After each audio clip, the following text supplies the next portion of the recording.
Where are all my friends? Hanna Schönwald. I'm really excited about this podcast.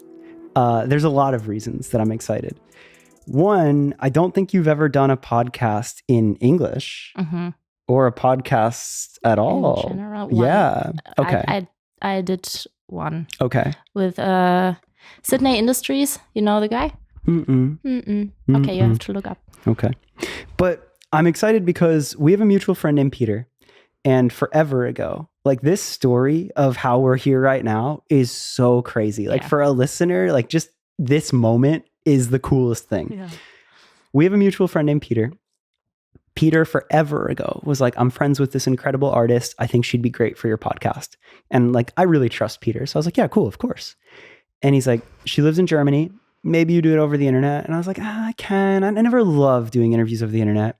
And he was like, she's a little shy with English. He's like, she speaks great English, but she doesn't always think it. And I'm like, okay, like whatever. I don't care. I'm down.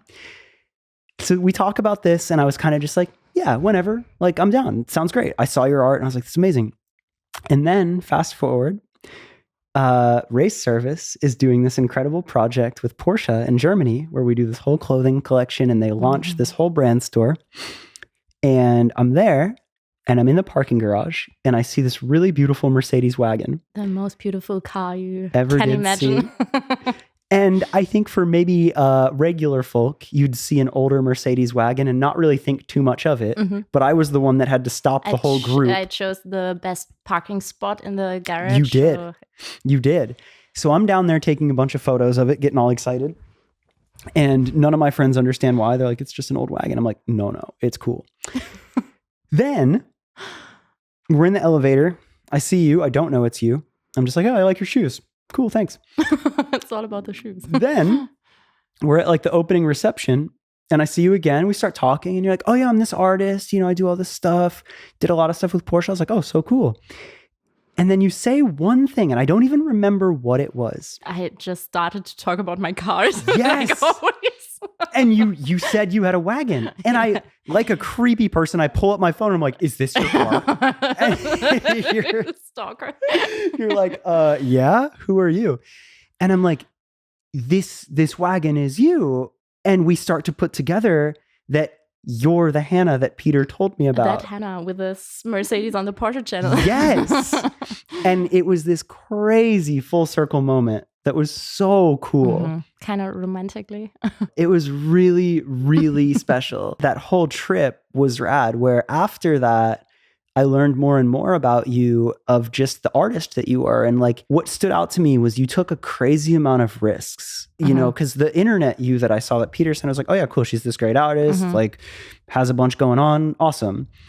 But what I didn't really know was the amount of risks that you took to get to that spot and the amount that it wasn't guaranteed when you were putting that whole car project together, when you painted that first Porsche and everything leading up to that. And the thing about this podcast to me and why I'm so happy that you're on it and we're doing this is I've always been fascinated by the less traditional path, by the people who take risks and who follow dreams. And as I understand, it's maybe even more rare from where you're from in Germany. Like people are a lot more by the book and they don't take those risks.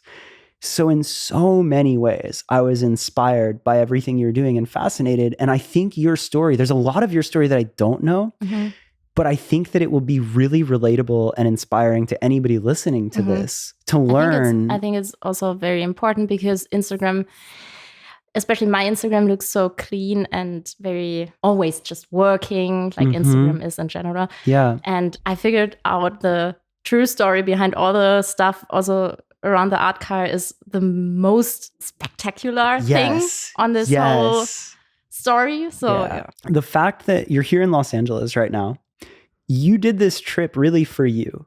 Like, I guess you could say vacation, but just here gathering inspiration, meeting people. We came from Rod Emery's shop and like seeing that was so inspiring. But you've built a really cool community of friends just in being here and being good at talking and making friends on the internet, and now to see that come to life.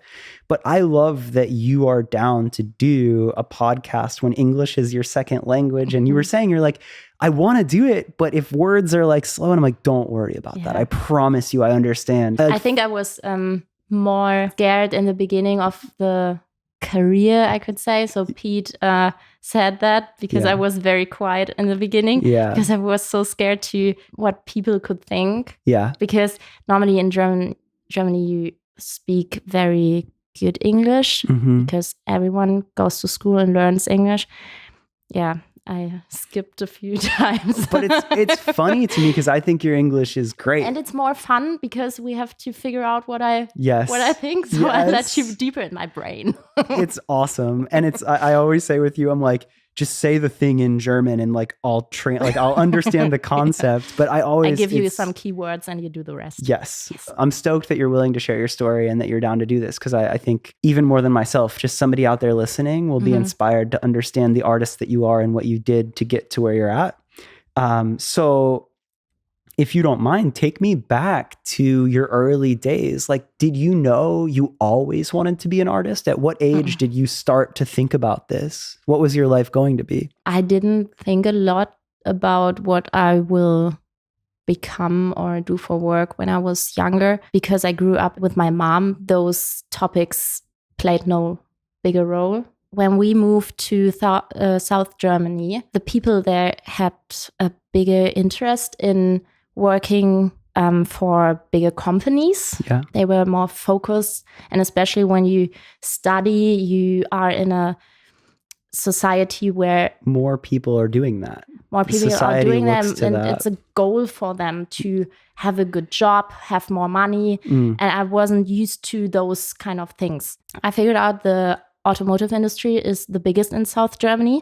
So this would be a goal to work for, like for Porsche or for Mercedes. I was always in things like theater and ballet. I danced ballet for, I don't know, 16 years. What? Really? And I was a lot involved in those, what's the thing in a theater where you... Like a stage? The stage. Yeah. In things you can do on stage. I sang in a band. No way. Yes, and stuff like that. I wasn't very good, but you were always creative. There was always something to the arts. It was fun for me to express myself in any creative ways. So I always felt like I have to go more into those actor thing or theater thing and or music or something. When we moved to South Germany, I fell into those mindset where I thought money and a good job and that was the thing. That was the thing to value. Yeah, more. And I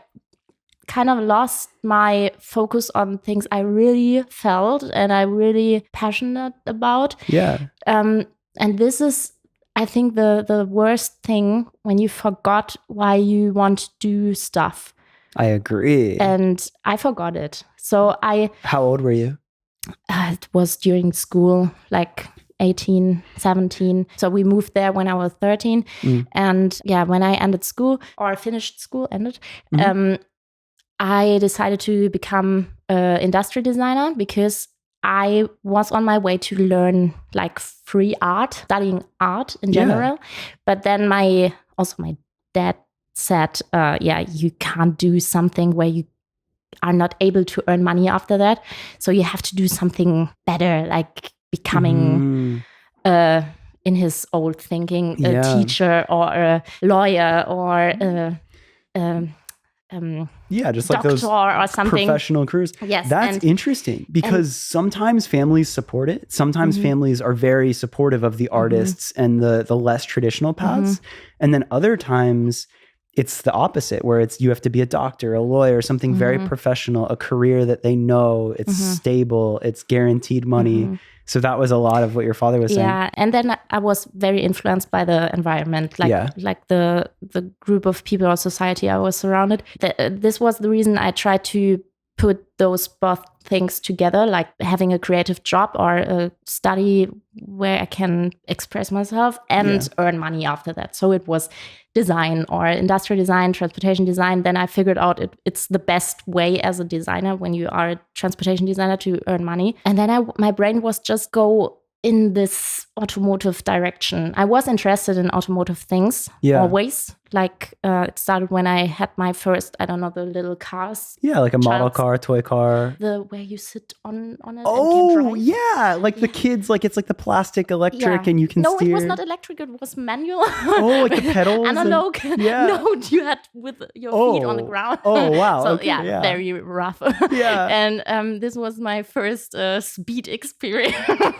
And you liked like in it. West Germany, there are some hills and so that was very dangerous.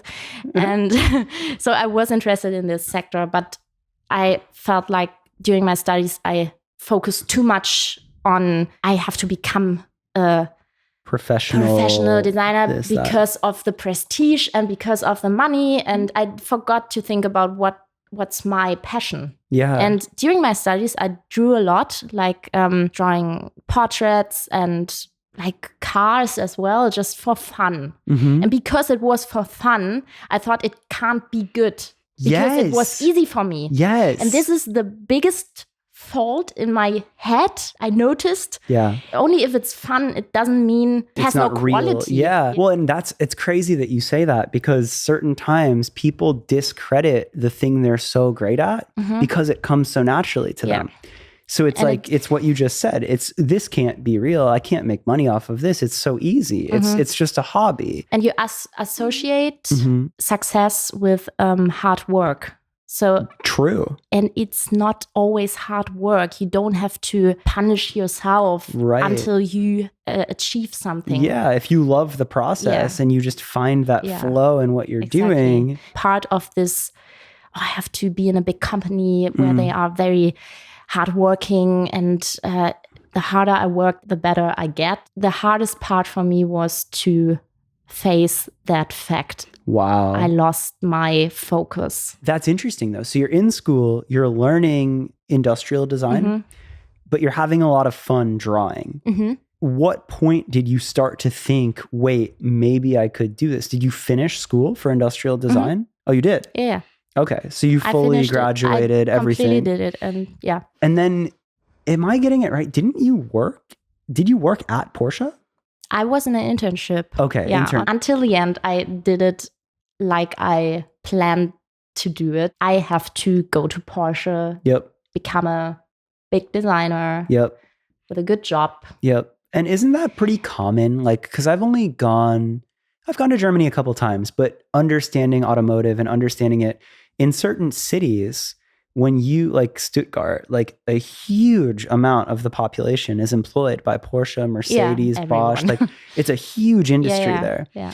So then is that kind of what you were saying? Like a lot of like what your society and what everybody goes to do is a successful professional career in that area would be working at a big brand like that. And it's like a bubble. Success for them or for most of the people is to work at Porsche or work at Mercedes, have a good job in a good big company. So. And you can see it. And it is, it is. But I forgot to think about other ways. Yes. Even if I felt like I'm not completely happy, I could do this. And I only from my skills I learned in the study, I ignored the feeling. It's not the right path for me. Yeah. And something is missing. I struggled so much with the thought of not getting into this company and getting self-employed. The hardest thing was not because of the money. It's also very heavy, but worst thing wasn't about the decision. Yeah, I'm getting self-employed and I have to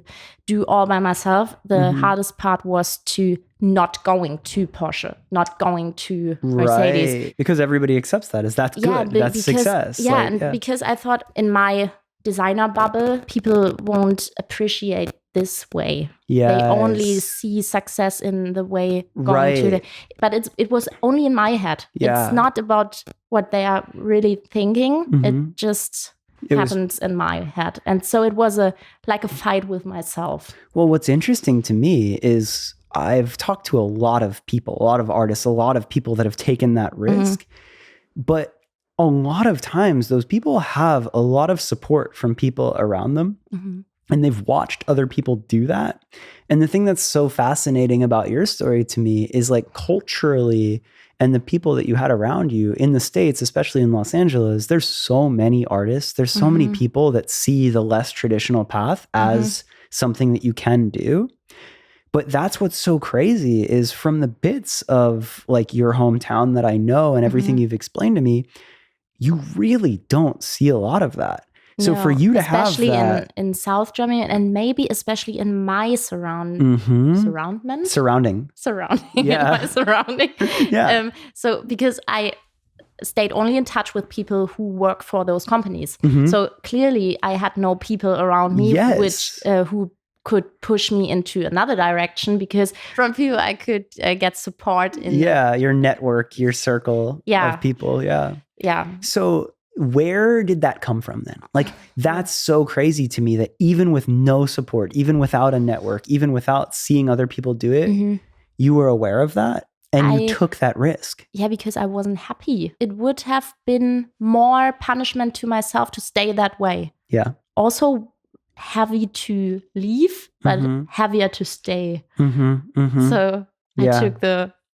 That takes a lot of self-awareness though, you know? A lot of people feel that feeling. COVID was my breakout point. Yeah, because in this time I did an internship at Mercedes buses, and I did my thesis in the COVID year. So, and I had a great team there. So the guys from Mercedes buses were very supportive in these other passions I had, like drawing faces and drawing. They saw your art and they were supportive. They were excited about it. They really saw me and what are my skills. Yeah. So I had a lot of support. Yeah. Even if it was in a company like that, they were very free in their minds. I think. That's cool. So that's really important. So I'm very thankful for this experience there. That was funny because I had a second internship a position where I could, like an offer, like an offer at Porsche, and I decided no. I won't join another company. I go to Mercedes buses, and this sounded like an downgrade. Yeah, it's like less glamorous. It was the best I ever could have done. So you graduate industrial design, you have an internship at Porsche, and then Mercedes buses. What were you doing? What was your skill set? Like, what did you, for that lane, if you would have stayed in that, what was the work that you were doing, and what were you going to be? As an industrial designer, you could also go into transportation design. It's not, it doesn't depend on your studies. If you are good enough, I think you can enter. That's amazing. Yeah. But like, what were you thinking? Like, were you working on materials? Were you working on interior? Were you working on engineering? I think I would have done interior design. Wow. So, because it's I feel it's more emotionally and more focused on the person who sits in the car. So you experience the surrounding the environment more than the exterior design. So I would have done interior design. Maybe I will go back later, in the industry later. And then I would love to do interior design for cars or buses or whatever. Because then it would be on your own terms. You would be able to incorporate your art with it. That's cool. Do you think you learned anything in that? Like, obviously you have a very cool style as an artist, but it's, like you said, it's more faces, it's lines, it doesn't necessarily remind me of automotive or industrial design. Do you think anything in what you learned influenced or inspired your art? Extremely, because really? Because when you start designing things, you start with a sketch normally. Sketch a lot, and then it's just like quick, rough sketches with a pencil, and you have very thin lines and very thick lines, and it has so much character, more for me than a finished 3D rendering in the end. That was the part of the design process which inspired me the most. Wow. So and were you good at sketching, like for that part of it? Were you good at sketching for that part of it? I think it was my strong suit, my your strongest specialty. skill. I think I've never got warm with the 3D modeling stuff. So I love the analog process and develop the concept in the early beginning. Yeah. So even though you kind of learned that wasn't your passion and you weren't happy, the skills and what you learned in doing that was still important, and you still got something from that. And then combined with the people at Mercedes Buses who supported your art, that brought it to the spot where you were confident enough to... But I think it went a bit deeper. It's not that I'm not excited about doing industrial design. I love designing things, and I think I will love it in the future as well. And I will do maybe my own products in the future and go really into the industrial design and what I've learned. Whoa. But I think I struggled not with this work in general. I struggled more with myself. It was more a personal thing, like family stuff, like a lot of things I struggled with. So my inside. I had to put that first. Yes. And then I can concentrate on things like art and design, all the things that makes you happy. You had to be good as a person first before you could focus on work and all the other stuff. Very rough, explained. It's good. But no, we got there. That's it. We always do. I'm sweating. You're that much, killing it though. I love it. I love it. It's really cool to me. Like it's the fact that you did have that awareness in all of it is really inspiring. You figured yourself out. You listened to yourself. You followed happiness over the traditional path. And then around COVID, you decide not to do more with Mercedes or Porsche, but to take a risk and to do your own art. Yeah, it's like I developed a personal brand, like a brand around my person. Yep. Which was parallel to developing myself. You know what I mean? I do. In this moment, I drew my logo. Yeah. It was like I'm drawing a picture of myself to get it in front of me and say, is it me? Wow. And then I could compare it with the status quo. You were finding your art, and in finding your style and art, it was also finding yourself. Yeah. And when you get the two right, you find that confidence of like, oh, cool, this is it. This is my personal image. This is my brand. In finding it for yourself, did you have ideas of what it would be? Did you have inspiration and influence? Or how did you begin to find that? Like I think about somebody like listening. When I go into a project, or what do you mean? Yeah, like I think about somebody listening to this right now, and they're inspired by you, right? Yeah. I hope somebody's listening. But I think about somebody and like they relate, but they need to find their style as an artist. Yeah, that's funny. How do you do that? I think this is one of the things in my life I didn't force very much. And I think maybe because of that, it could develop because I didn't look for it. You didn't put a lot of focus on it. You let it happen. We had drawing lessons in school, like in my studies, during my studies, where we also drew like naked people, like we studied on.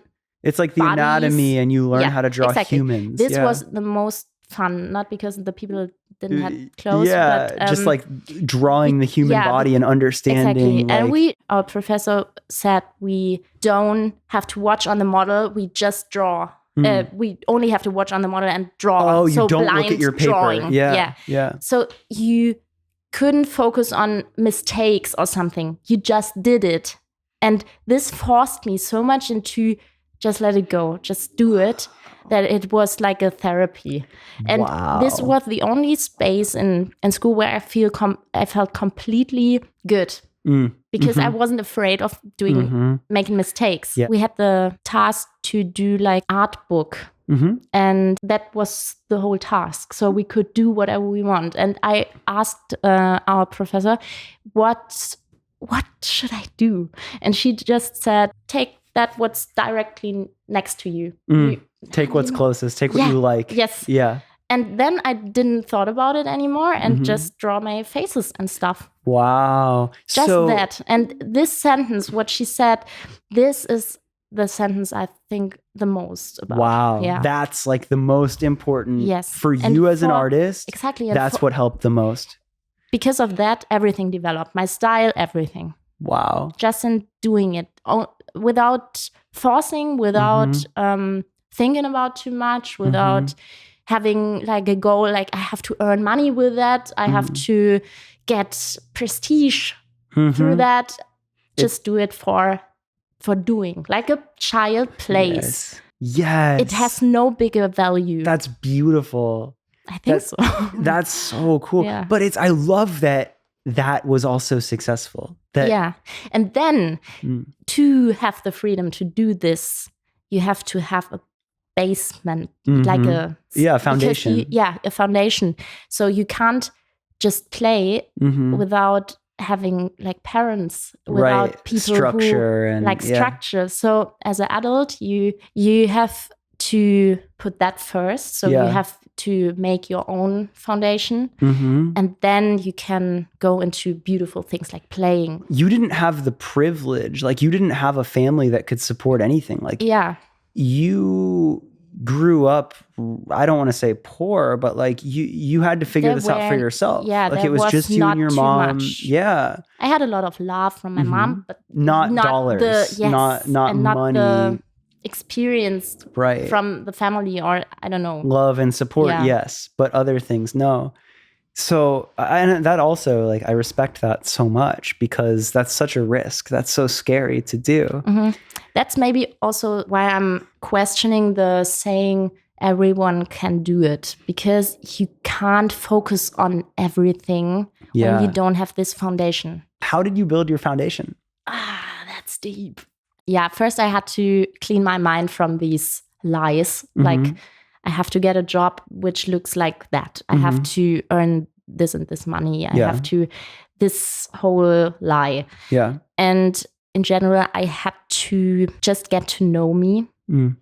And when I know me, I can decide what fits to me, which people, which everything, which watch, which clothes, which what I like to eat. Like when you don't know how you work, you can't figure out where you well placed. Well, you kind of said it earlier then. It's like when you found your brand, like when you found your style, like when you did your logo and that reflected you. And maybe it's also about working with things from the past, get like healed.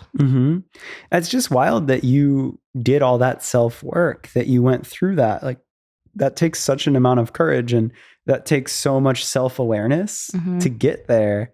And I find that really cool and super inspiring. Yeah, I think a solid foundation, is the most important thing, because otherwise it breaks down on another point later. I also think something that stands out to me about you because of that is that it's never lost on you how cool opportunities are. You know, like you've now had success in this automotive world where you've done art cars and brands like Porsche and Mercedes are inviting you to do these things. Yet you never take that for granted. When you're out on a trip, when you're driving a cool car, when you're doing these things, you understand the work that goes into being a part of that. And you understand the value of money that gets that there. And I got so good food the last two years. It was crazy. But like you appreciate it. You know? I love food. And I think that even the people involved in that can feel that. Like when you're there and you're like, thank you for having me. And like that means so much. I really love that you're not, the word that I have is entitled. You don't, you know. I don't want to say that people who have it like always don't appreciate it. I don't want to talk for them. But for me, I can say it helped me to see the worth of the stuff I have. And you probably celebrate more every day that you get to be your own artist. It's probably that much more satisfying because you know what it could have been. You decide to do your own art. And that took foundation, and that took you learning a lot about yourself and making that scary decision. Something that you did that I think put you on the map as an artist. There was a specific Porsche art car that you painted, a white 964, and it's very much in your own style. However, the thing that I think is really cool is you weren't approached to do that. it wasn't this thing where you were already this big giant artist and they were like, oh my God, please do this. You had a vision and took a risk before anyone knew it, before anyone saw, before anyone understood. I think you paid for the production of the video, and like, or if it wasn't, it was, you put it together. Like you pulled favors and I put it together. It was so crazy because I had the idea to combine my two loves, passions, my areas where I know things about. What was natural.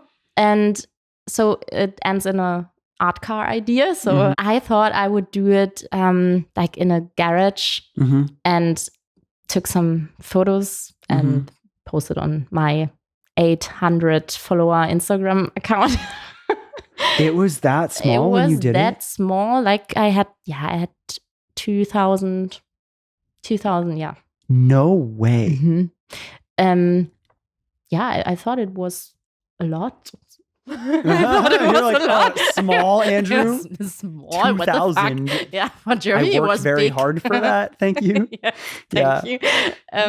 So a friend of mine who did in this time my website, he said, maybe we can ask a friend of mine. He's a photographer. He's very good. He can take better photos. Okay, let's do that. And maybe we can look for a better location where you can paint the car. I said, okay, that's better. And then he said, no, we asked Porsche. We asked Porsche in the end if they want to do whatever they like with the project. I said, okay, I don't know, but yes, let's try. So he said, you have the connection because you were there at your internship.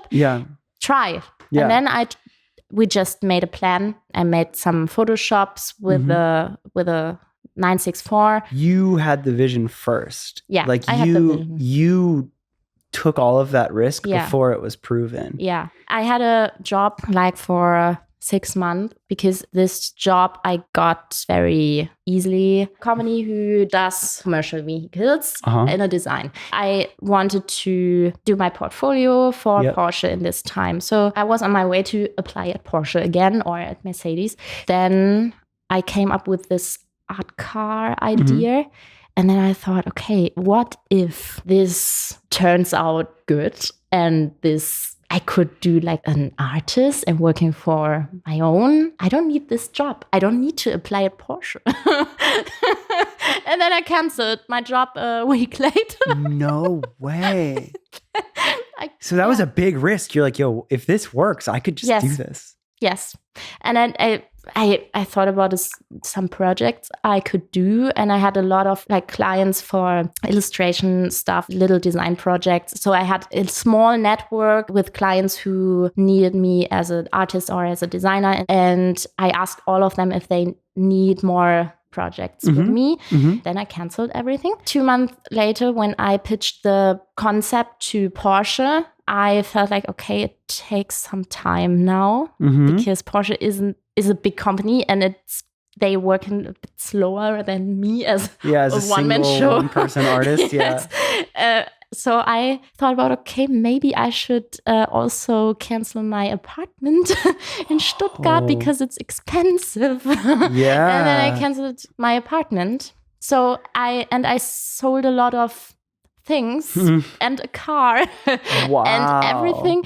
And then I'm fully committed to this. Yeah, wow. I had to. I had it in my brain. I couldn't go back. Yeah. And then I moved to a friend.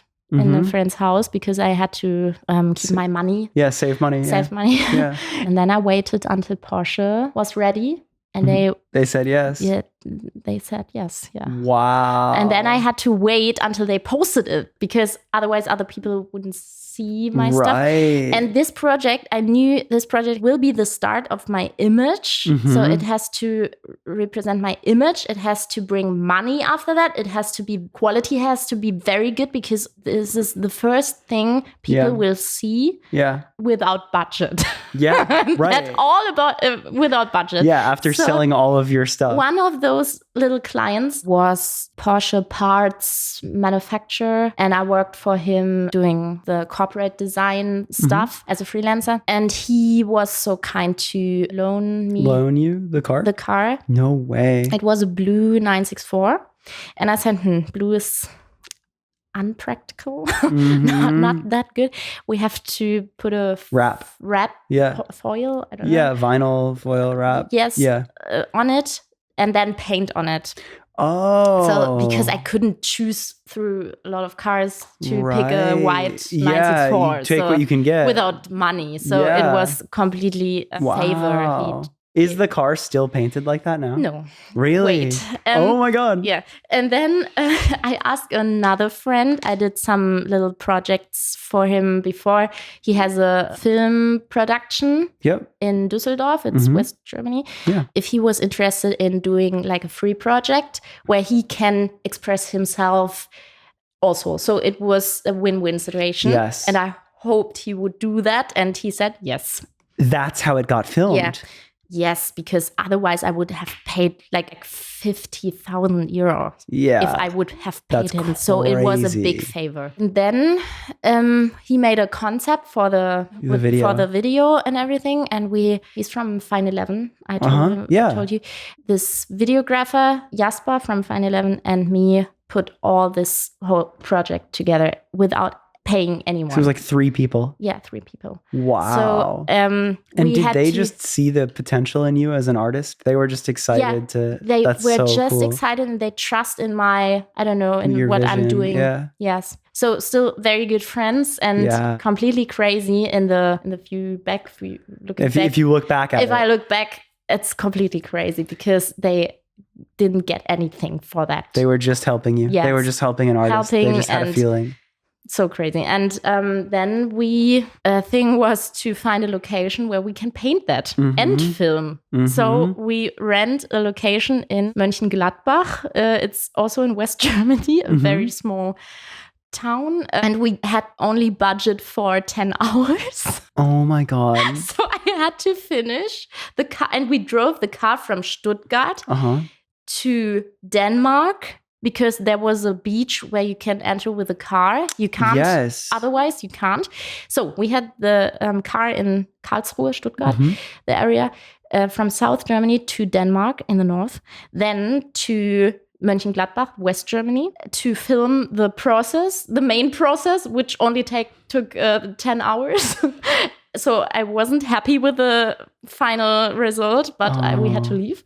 So we drove the car. So we all were in this car. In the 964. Wow. Yeah, because we had, And with the pressure on me. Yes. Not paying my friends. Yep. Everything depends on a favor they do to me. And with the pressure, I canceled my apartment, my job, everything. I don't have money. I don't know if that will work out in general. So I didn't know anything, and I was so stressed and That's crazy. So this was crazy. A psychological thrill. Yes. So also the thing about that is, it's not like Porsche paid you, right? Like they were just saying they were going to feature it. Yeah, it was because they didn't know me as an artist. So why should they pay for the exposure alone is amazing. Exactly. If they would have known that what I'm able to do, they would have paid me in advance and would have placed helped with a official project. But so they said, do it. Let's see. Yeah. So we had to finish everything, like the assets, like the car, everything, and then give it to them. Show them. That's a huge risk. And then because even that, like you get the yes from Porsche, amazing, but then you're still off of all that work, just hoping for the exposure to put you on the map to then have that foundation.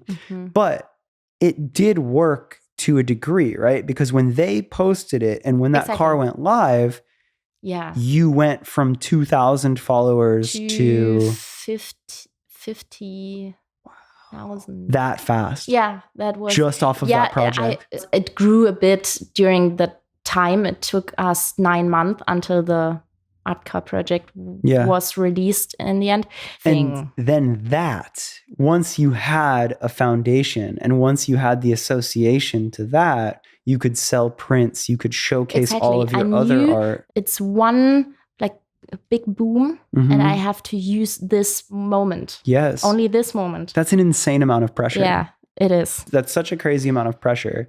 It all gets done, and you're hoping that you have a moment like you had. But not only do you have to get together the car and the assets and put all that together. Yeah, I wanted to say, I asked them in advance. I don't want money for that. I only need the stage. The stage, yes. Yeah, their platform. Because I only need the audience and the reach and everything. Everything else comes from its own. Yeah. Wow. So I didn't want them to think I'm just interested in one project thing where I get a lot of money. I wanted to establish my brand and my work, and this was the more sustainable thought in this. I think. That's really smart of you. Thank you. Yeah, but that's what a risk. Like that's so crazy. And I remember like hearing the short version of that when we met, and I was just like, damn, that's nuts. Because if you think about that lesson, if you think about that as a whole, like the idea that you as an artist were willing to take that risk says quite a lot about you. But then going from there, like, I don't know, it's a lot of pressure, and it's a lot of doubling down and betting on yourself. And now you have the foundation, and now people could look and say, oh, must be nice. But you're like, no, that's not it. Like you risked everything for that moment.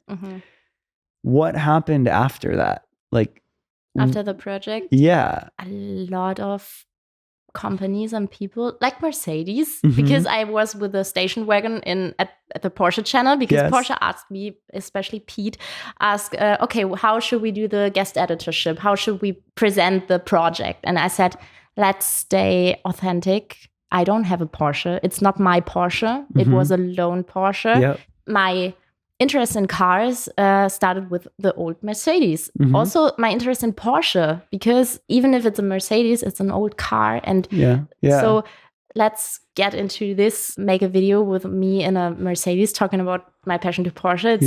It's so much more fun. I love it. And this was, I think it has such a big performance on Instagram because the people were so confused in the first moment. And then Mercedes saw that. And then I had some projects with Mercedes in the end. Funny. And all the projects I did now and I'm currently doing are completely because as a base. That first project. Yeah.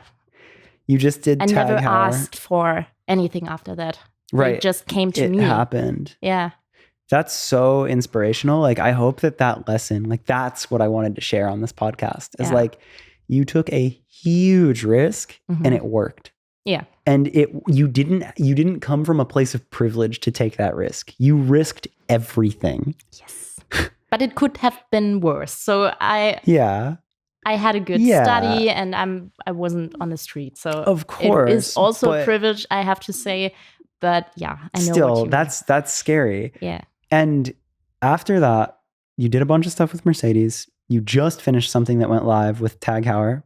I'm curious though, as an artist, like you're here in California, and I know that you're like gathering inspiration. To me, I think this is just the beginning. And I think it's really fun to talk to you right now because this is the first beginning. Because wave. I just started the atelier thing. Right. So it's like a blank sheet of paper yes. now. Or a room without furniture in it. So what I want to know is now, in this moment, what are you inspired? Like, what are you excited about? What do you want to do next? Where do you think you'll go? Just starting with less pressure. Just doing exactly the same like the art cup project without all the fear and without the pressure. Because in general, it was so much fun and the project was cool and the story behind that. Yeah. So just doing those stuff in maybe bigger scale. Yeah. Just, without the pressure. That's cool. I mean, you've earned that. You've certainly earned that. For somebody who's listening to this and they're inspired enough to be like, damn, maybe I will take this risk. You didn't get paid off of that Porsche project, but it got you crazy. They gave me a bit money after that. So they didn't pay the whole project because but they gave me money for maybe for the buyout stuff that they bought then use. My content. Sure. The business of being an artist now. Is it selling prints? Is it doing features? Is it doing partnerships? Like, you've figured out how to make your art a living.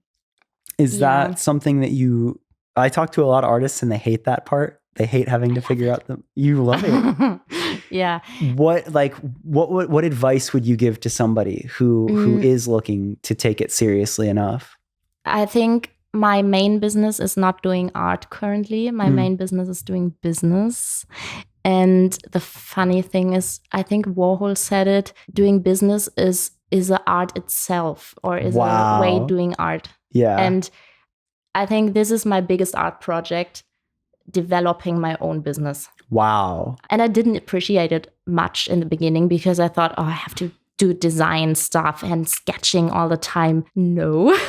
If you want to do your own business, you have to do business and not sketching all the time, because I don't have a lot of time currently sketching and painting and stuff, like the 10 hours in the studio at the art car thing. I spend a lot of time thinking about, how can I handle this? How can I pay my rent costs for the studio? How can I? So you need to love that part, maybe as much as the product or the art you're doing. Wow. So if you don't love the process and the risk itself, you can't do that. Because it doesn't work out if you only love painting or if you only love drawing. Yeah, maybe someone sees you and discovers you as a big artist or something, but waiting for that, no. I love that. I love your mind. Yeah. What about canvases as an artist? Because like we talked about this, like art cars are very cool. And when they're done right, it's amazing. A lot of people do art cars.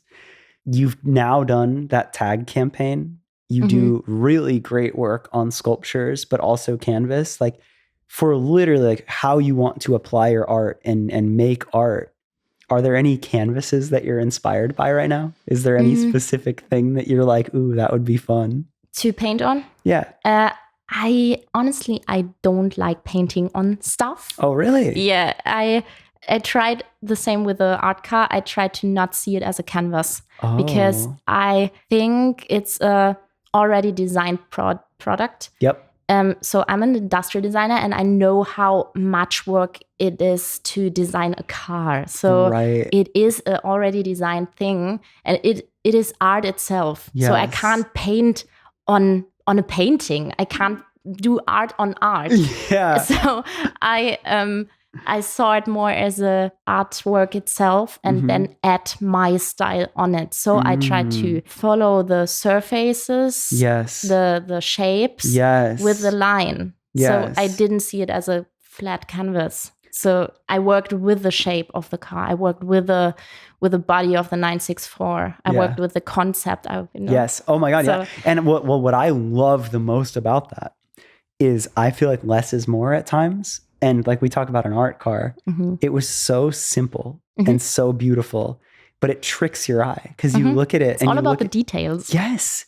And you look at the front bumper and you look at the air inlet and the way that you followed that line. And it almost feels like the car's moving without it moving. And you almost feel like you see a reflection in it that you should see. And it's just there. It feels like in the next moment, it's gone. Yes. Like it is in real. And that, like, I think that's so beautiful. So I love that as an artist, you're like, you can't put art on art. Like that's not what you're trying to do. Yeah, I try to treat it respectfully. Yes. So I'm looking more forward to do art, like on walls or like on the race service walls, like on big building walls. Yes. This would be I think like street art more I want to go more into graffiti and stuff like that, or painting bigger things on like flat, physically bigger, not on canvas. Canvas is so limited, you know. Wow. And or I do design, so I want to do art like that, like I explained it, or I do my own products and design things in my style under my brand. This is my future, I think. This is rad. Rad. I learned it. Yeah, you did learn that. That's a common Andrew word. Did I miss anything in your story? The main thing is to not compare with other people ways. So if people hear that from me, they can get inspired, but they don't have to think they have to do it like me. So this is also not the only right path. Yeah. It's kind of like the way you said the thing you learned in school, do what's natural.